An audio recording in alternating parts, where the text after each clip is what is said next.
आज हम बात करेंगे गूगल के बारे में। गूगल एक ऐसा नाम है, किसी भी चीज की जानकारी चाहिए बस गूगल के सर्च इंजन में डालिए, वहां पर आपको सैकड़ों हजारों जवाब एक ही क्लिक पर मौजूद होंगे। क्या आप जानते हैं गूगल बना कैसे बड़ी गूगल की नींव?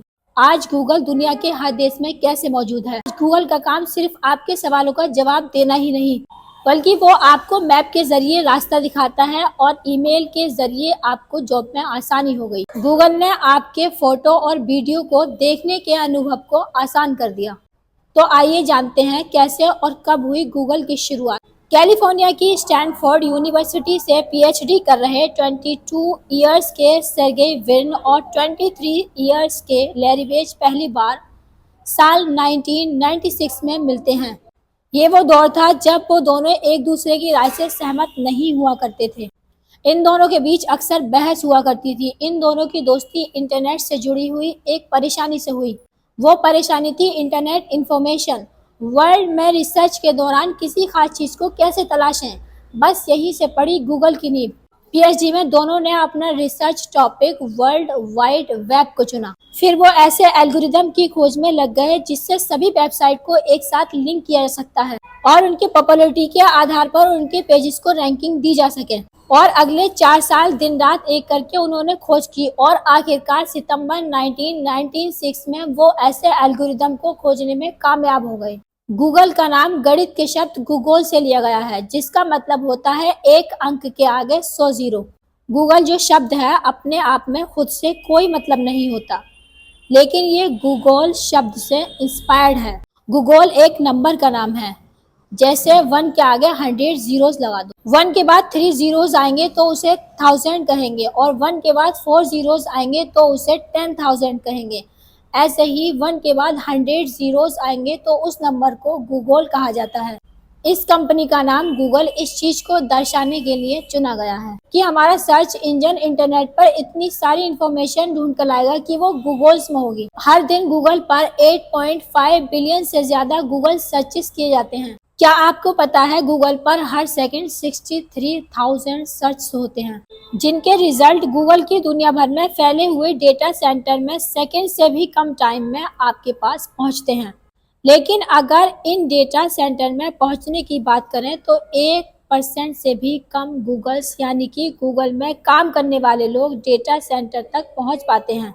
तो आम पब्लिक का तो सवाल ही नहीं उठता। हालांकि गूगल अपने ही एम्प्लॉइज को यहाँ घुसने नहीं देता, लेकिन गूगल दूसरी कंपनीज को अपनी सिक्योरिटी को तोड़कर अपने $1 बिलियन डेटा सेंटर में घुसने के पैसे जरूर देता है। 2016 में गूगल के पास 2.5 मिलियन सर्वर्स थे। अब इनकी गिनती और भी ज्यादा बढ़ चुकी है, लेकिन इसके बावजूद गूगल 0% एनर्जी वेस्ट करता है। वो कैसे? सबसे पहले मैं आपको बता दूं डेटा सेंटर होता क्या है। एक डेटा सेंटर वो फैसिलिटी है जहां ढेर सारे कंप्यूटर्स ढेर सारे इंफॉर्मेशन को प्रोसेस करते हैं और फिर स्टोर करते हैं और फिर इनकी नेटवर्किंग करते हैं, यानी राउटर्स, एप्लीकेशन डिलीवरी कंट्रोलर से इन्हें डेटा सेंटर से आप तक पहुंचाते हैं। और गूगल हर दिन 20 पेटाबाइट डेटा प्रोसेस करता है, मतलब 2 × 10⁷ GB डेटा हर दिन गूगल के डेटा सेंटर में स्टोर होता है। लेकिन सन 2007 में दुनिया की पहली कार्बन न्यूट्रल ऑपरेशन कंपनी और सन 2017 में विंड एनर्जी और सोलर पावर डील्स का इस्तेमाल करके 100% रिन्यूएबल एनर्जी बनाकर आज गूगल, जैसे मैंने बताया, 0% एनर्जी वेस्ट करता है। यही नहीं, गूगल का अब ये सपना है कि सन 2030 तक 24 कार्बन फ्री एनर्जी प्रोड्यूस करने वाली कंपनी बन जाए। और अब दुनिया भर का डेटा जिस खान में जमा होता है उसे कहते हैं डेटा सेंटर। गूगल बिल्कुल फ्री है। गूगल का ऑलमोस्ट हर एक project completely free to use है। यूट्यूब पर वीडियोस देखना फ्री, जीमेल का यूज करना फ्री, गूगल मैप्स का यूज करना फ्री। इतना सब कुछ फ्री देने के बावजूद भी गूगल का जो मार्केट कैप है वो $2.19 ट्रिलियन से ज्यादा की है। ये कैसे हो सकता है? गूगल इतनी सारी सर्विसेज हमें फ्री में दे सकता है, हमसे कोई पैसा नहीं लेता, फिर भी इतनी अमीर कंपनी बन गया है। आज गूगल सबसे ज्यादा पैसा किस चीज से कमाता है?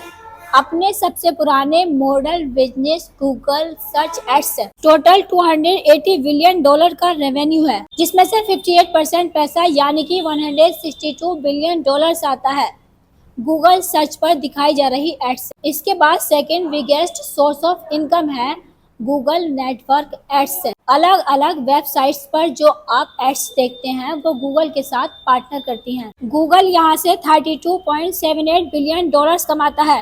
थर्ड नंबर पर है यूट्यूब एड्स, 29 बिलियन डॉलर्स यहाँ से आते हैं। जो पैसा एडवर्टाइजर्स पे करते हैं इन एड्स को दिखाने के लिए, वो क्रिएटर्स और गूगल के बीच में स्प्लिट किया जाता है। 45% गूगल के पास जाता है और 55% यूट्यूबर के पास जाता है। तो जो 45% यूट्यूबर का शेयर है सभी क्रिएटर्स है, वो 29 बिलियन डॉलर्स रेवेन्यू जनरेट करता है गूगल के लिए एक साल में। जब कोई ऐप क्रिएटर अपने ऐप को बेचता है गूगल पे स्टोर के जरिए, उसमें से 70% रेवेन्यू ऐप बनाने वाले के पास जाता है और 30% रेवेन्यू गूगल को देना पड़ता है। तो इन एप्स की सेल से बाकी फोन्स और लैपटॉप्स बेचकर जो गूगल पैसा कमाता है उससे आने वाला रेवेन्यू 4 नंबर पर आता है 29 बिलियन डॉलर के साथ एट अराउंड 10.4%। और फिर आखिरी मेजर रेवेन्यू सोर्स है गूगल क्लाउड 26 बिलियन डॉलर्स के साथ। अब यहाँ पर देखेंगे कि गूगल ये पैसा कहाँ पर खर्च करता है। करीब 40 बिलियन डॉलर्स खर्च किए जाते हैं रिसर्च और डेवलपमेंट में, ताकि और नए प्रोडक्ट्स और सर्विसेज की सर्च की जा सके और नए फीचर्स अटेम्प्ट किए जा सकें। करीब 44 बिलियन डॉलर्स पैसा खर्च किया जाता है नॉन प्रोडक्शन कॉस्ट में, जैसे कि ऑफिसर्स के रेंट करना, एडवर्टाइजिंग, मार्केटिंग, अकाउंटिंग पर खर्च करना, एम्प्लॉयज की सैलरीज देना। टोटल खर्चा इनका आता है सारे एक्सपेंसिव मिलाकर करीब 207 मिलियन डॉलर्स का। सिंपल है, जो बेसिक चीज़ है वो आपको फ्री में दी जाएगी, लेकिन आपके प्रीमियम सर्विस चाहिए तो उसके लिए आपको पैसे पे करने पड़ेंगे। जैसे कि जीमेल यूज़ करना फ्री है, लेकिन उसकी स्टोरेज लिमिट है 15 GB। उससे ज़्यादा स्टोरेज चाहिए तो आपको पैसे पे करने पड़ेंगे। गूगल ड्राइव इस्तेमाल करना भी फ्री है, लेकिन उसकी भी स्टोरेज लिमिट है 15 GB। उससे ज़्यादा चाहिए तो आपको पैसे पे करने पड़ेंगे। 95% जो लोग जीमेल और गूगल ड्राइव यूज़ करते हैं वो पैसे पे नहीं करते, लेकिन फिर भी गूगल अपना मेजॉरिटी रेवेन्यू फ्री वाली सर्विसेज से ही कमा लेता है। लेकिन मैं आपको बताऊंगी जिसमें मेरा और आपका डेटा है, गूगल अपने डेटा सेंटर में कैसे संभाल कर रखता है। इसमें कितनी सारी इम्पोर्टेंट इंफॉर्मेशन हो सकती है जो लाखों करोड़ों लोगों तक क्रॉस कर सकती है, और इसीलिए आपके डेटा की अमानत वाली तिजोरी की रक्षा के लिए गूगल डेटा सेंटर में 6 सिक्योरिटी लेयर होते हैं। एक नहीं, दो नहीं, बल्कि 6। लेकिन आप फिजिकल चीजों को तो आसानी से सिक्योरिटी दे सकते हैं, लेकिन ऑनलाइन किए जाने वाले टैक्स से आप कैसे सिक्योरिटी दे पाएंगे? क्योंकि ऑन एन एवरेज देखें तो एक महीने में 4800 वेबसाइट्स को हैक किया जाता है, और तो और सन 2025 तक ऐसे ही साइबर क्राइम की वजह से दुनिया को 10.5 ट्रिलियन का खर्चा उठाना पड़ेगा।